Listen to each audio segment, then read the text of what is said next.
So this technically is not the 1 year later video when it comes to this prospect. We'd already made that same video a few weeks ago, so you could go ahead here on the YouTube channel and check that out to your heart's content if you, of course, choose to do so. But when it comes to the Montreal Canadiens' first-round draft pick, the first-round draft pick from last year, David Reinbacher, there's a lot to go over when it comes to his progression from last year until this year.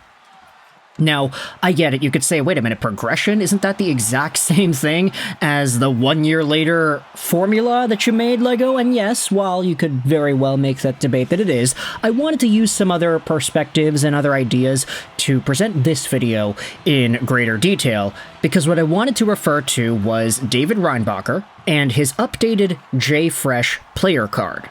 Now, I think people are mostly familiar with JFresh. He does all the fancy analytics, and he has the player cards available on his, I believe it's a Patreon page that he has, and of course he posts a lot of these onto Twitter, and they are usually seen as some of the holy gospels of hockey player analyses that doesn't require any words and just numbers instead. He presents a lot of really good data in a presentable and easily digestible format, which is why they gain a lot of traction. Simply put, red is bad, blue is good, and if you're blue, it means you're a good player. Last year, David Reinbacher had himself a player card that looked like this. And this is courtesy of Ollie from August 2nd, who had posted the card on Twitter. David Reinbacher, in his draft-eligible year, had a 66% chance of becoming an NHL star, and he had a 99% chance of becoming a full-time National Hockey League player.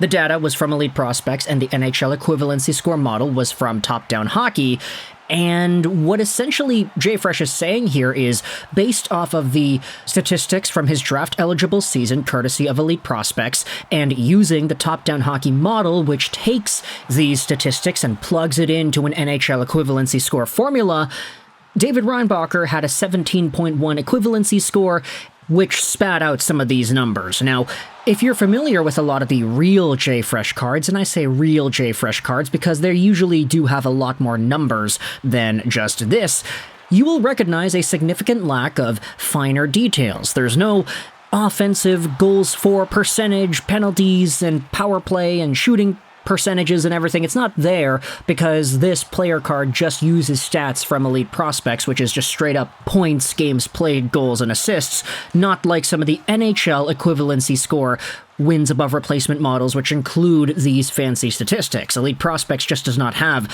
the accessibility to those kinds of stats for every league in the world, for every prospect in the draft. So, Reinbacher, with his 22 points in 46 games played, had a 99 percentile chance of being an NHLer and a 66% chance of being a star. Fantastic. However, as we had talked about in the 1 year later video, Reinbacher didn't have the best 2023-2024. EHC Cloton sucked. He declined in point production, and he had a quick cup of coffee towards the end of the season with Laval, where he did have 5 points in 11 games and was actually looking a lot better than many would have expected.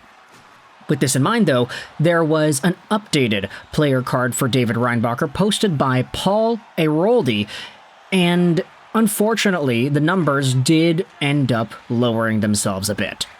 Here is the updated David Reinbacher card for anyone interested. This season, after the 23-24 campaign, Reinbacher is at a 56% chance of becoming a star at the National Hockey League level, and he's dropped down to a 94% chance of becoming a full-time NHLer. If you had noticed from the last graphic we had looked at, his ranking of becoming a star and his ranking of becoming an NHLer was at 10 and 10 in the graphic from last year. Now it's dipped over to 10th overall in terms of being a star and 26th overall in becoming a full-time NHL player.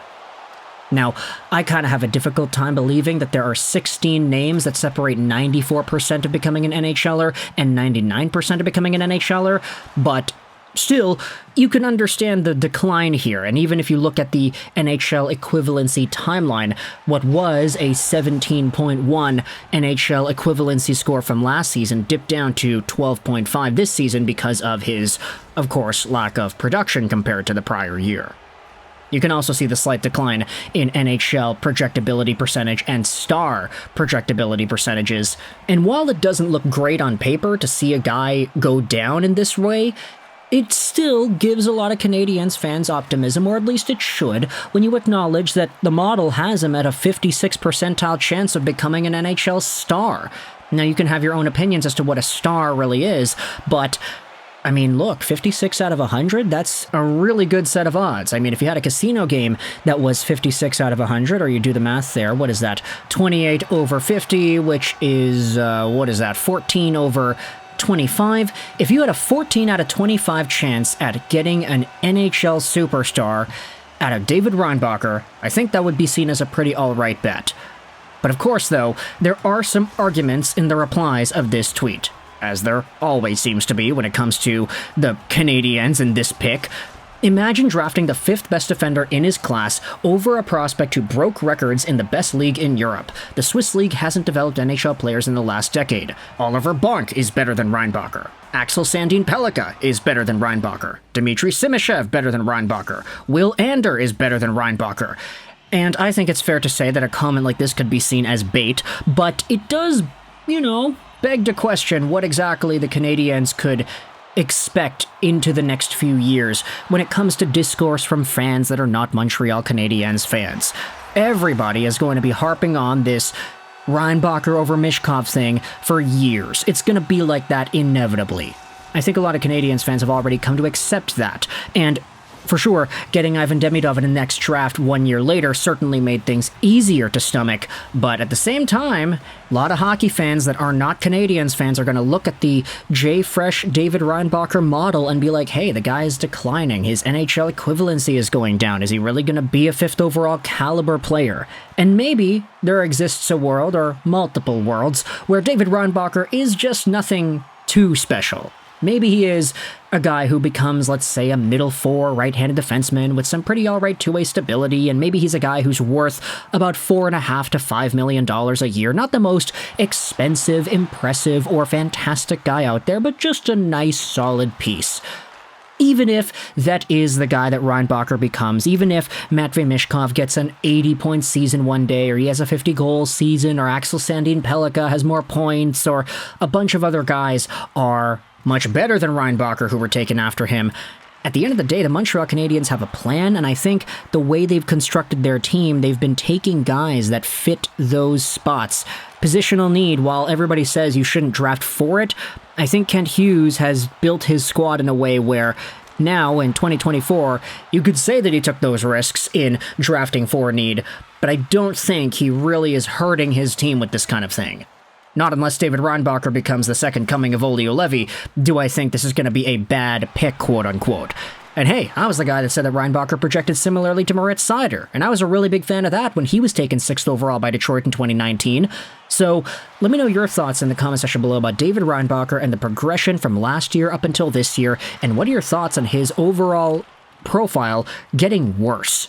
How badly does this spell for the Montreal Canadiens development plan, and where do you think Reinbacher takes his talents in 2024-2025? He'll have a season in Laval, hopefully, to bolster up those numbers and get the player card back up there, but my question to you ultimately is, how much does it go up by? Does it even go up?